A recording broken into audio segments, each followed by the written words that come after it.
47%대 35% 엇갈린 평가다. 그러니까 누가 47, 누가 35? 뭐 이렇다는 뜻 같은데요, 지금요. 일단 한동훈 비대위원장이 민주당, 이재명 대표, 그리고 586 운동권 이런 얘기 요즘도 하지만 앞서도 많이 했거든요. 오늘도 뭐 이런 얘기 많이 꺼내놨거든요. 보니까 들어보겠습니다. 저는 민주화 운동을 한 분들의 헌신과 당시의 그런 용기에 대해서 깊이 존경합니다. 다만 제가 문제 삼는 것들은 문제 삼는 부분은 운동권을 했다는 것을 어떤 특권처럼 여기면서 수십 년째 정계 그리고 뭐 여러 가지 부분에서 고인물처럼 행동하면서 나라의 발전을 가로막고 있는 부분을 문제 삼는 것이거든요. 민주당의 운동권 세력들은 저에게 운동권 정치인들에게 죄송한 마음을 가져야 한다 이런 얘기를 하는데요. 저는 그분들한테는 죄송한 마음이 전혀 없고요.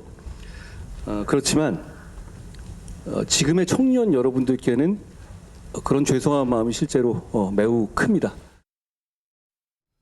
그러니까 한동훈 비대위원장 관련해서 보면은요, 민주당과 이재명 대표 386 운동권을 굉장히 몰아치고 있죠. 비판 수위가 높습니다. 그리고 동시에 최근에 당정 충돌까지 있는 상황이에요. 자, 그렇다면은 이런 모습을 여론이 과연 어떻게 보고 있을까? 이게 궁금하잖아요, 사실은요. 이 조사 결과가 나왔어요. 화면 보겠습니다.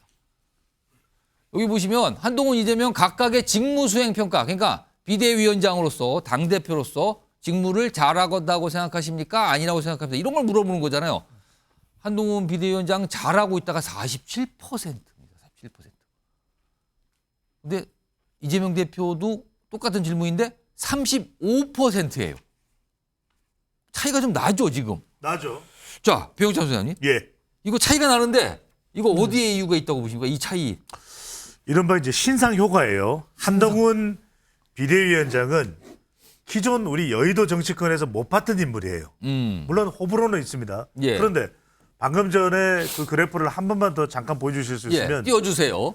이재명 대표는 윤석열 대통령 지지율하고 비슷해요. 잘하고 있다. 30%대. 예. 잘 못하고 있다. 56. 예. 그러니까 기존 정치인은 지금 이 프레임이 작동되고 있는 한 거예요. 30% 윤석열 정도. 대통령이든 이재명 대표든 그러니까 이제 지금 한동훈 비대위원장은 그동안 없던 분위기를 끌고 온 겁니다. 예. 그러다 보니까 중도층, 무당층, 2030 MZ세대, 예.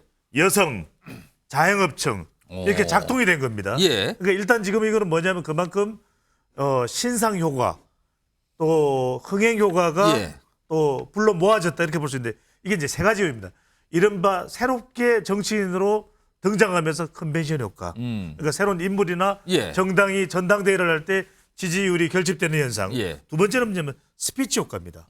보통 이렇게 이 대중 정치인으로 나섰을 때 스피치를 잘 못하면 이게 주목받기 힘들거든요. 말을 좀 그렇죠. 잘해야 된다. 근데 방문하는 동네마다 지역마다 내가 이곳을 이렇게까지 사랑하지 않을 수 없는 이유가 있어요. 다 사랑하고 존경한다 그럼요. 그랬죠, 지금요. 모비딕을 이야기하죠. 또 사극은 최수종의 것. 그다음에 동료 시민들 이야기를 하죠. 마지막은 뭐냐면 타겟팅을 잘해요. 일단 어떤 타겟팅을 잡아가지고 그쪽을 밀고 나갈 때 지지층들이 관심을 보이면서 결집을 하거든요. 예. 대표적인 것을 86세대 이야기를 합니다. 아. 그다음에 일단 지금 좀 난관에 봉착하긴 했지만 예. 김건희 여사에 대해서도 한 달 전과는 다른 태도를 보이고 있거든요. 그렇습니다. 예. 그다음에 김경률 비대위원이라는 인물도 또 부각이 되면서 논란의 중심에 서는 모습. 예. 이러한 것들을 통해서 일단 초관심을 집중시키고 그런데요. 그러니까 이게 초관심 현상으로 저렇게 직무수행 평가가 상대적으로 높다 나왔는데 그런데 이렇게 여당의 비대위원장은 높게 나와요. 근데 그 여론조사 중에서 다른 항목들을 보면 특히 4월 총선과 관련해서는 정권 견제론. 그러니까 다른 말로 하면 야당에 힘을 실어줘야 한다는 의견이 여전히 높거든요. 이 괴리는 어떻게 된 겁니까? 이것이 바로 자이가르니 현상입니다. 그러니까 한동훈 잠깐만요. 무슨 현상이요? 자이가르니 현상. 자이가르니 현상이 뭐냐면 쉽게 제가 이렇게 풀어드릴게요.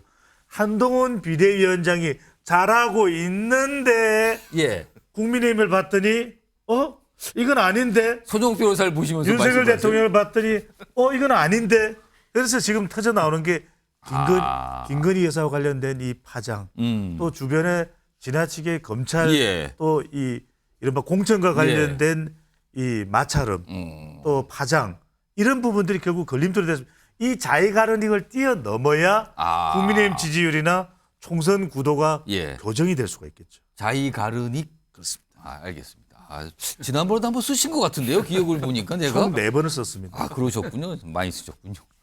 자, 이런 가운데 최근에 한동훈 비대위원장이 인용환 전 혁신위원장을 만났다 그러네요.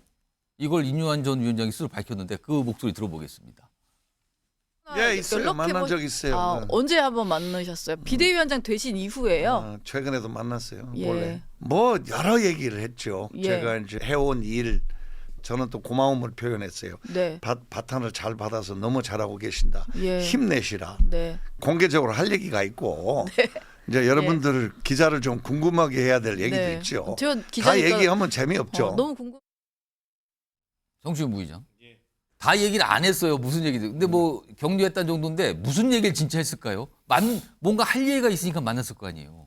근데 뭐 저도 들은 바가 없기 때문에 추측성으로밖에 말을 못하는 한계가 있습니다. 다만 예. 아마도 인요한 혁신위원장께서 직전 혁신위원장이셨고 그리고 그 혁신위원장을 하면서 본인이 겪었던 어려움 어떻게 보면 인요한 혁신위원장도 초반에 등장했을 때는 매우 신선함으로 좀 많은 이슈를 받지 않았습니까? 많은 예. 주목을 받았었는데 어떻게 보면 좀 몇 번의 설화로 문제를 좀 겪었었습니다. 그래서 아마 한동훈 비대위원장에게 나는 이런 걸로 좀 곤란함을 겪었는데 설화. 설화를 조심하라고 조언을 하지 않았을까. 그래서 한동훈 비대위원장 보면은 요즘 발언이 부쩍 줄었거든요. 적극 대응도 하지 않습니다. 보통 기자들께서 언론들이 보통 한동훈 비대위원장의 지난 발언을 갖고 이런 뜻으로 보면 됩니까? 그러면은 절대 해석해 주지 않고 절대 찬성도 안 하고 반대도 안 하고 그냥 있는 그대로 해석해 주시면 됩니다라고 이야기하거든요.